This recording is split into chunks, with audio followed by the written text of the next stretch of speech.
Florian Philippot, décontracté, qui se présente au dernier grand débat pour la présidence à la future région du Grand Est. Bonjour, ça va? La raison, un sondage qui au premier tour le donne devant avec 34% des voix contre 28% pour le candidat de la droite unie. Un sondage selon le leader frontiste influencé par le contexte des attentats parisiens, mais aussi par l'investissement du candidat dans les questions nationales, de quoi faciliter une campagne. Vous savez, la télé rend fou ceux qui n'y passent pas. Ces gens, s'ils avaient la possibilité d'avoir une envergure nationale, ils l'auraient, mais ils n'en ont pas la possibilité, c'est tout.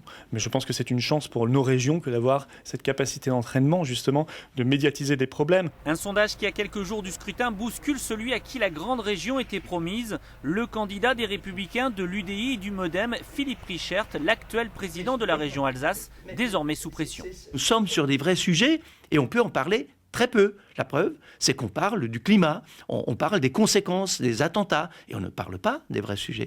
Une pression également sur les épaules du président sortant de la région Lorraine, le socialiste Jean-Pierre Masseret, en très mauvaise posture qui, selon ce dernier sondage, récolterait au premier tour 20%, mais pas question pour lui de renoncer. Il faut construire, il faut affirmer, nous sommes des hommes et des femmes engagés et on ne va pas s'arrêter au soir du premier tour. Un soir du premier tour qui s'annonce riche en tractations pour la liste socialiste de Jean-Pierre Masseret, qui ne souhaite ni se désister, ni fusionner avec les Républicains pour faire barrage au Front National.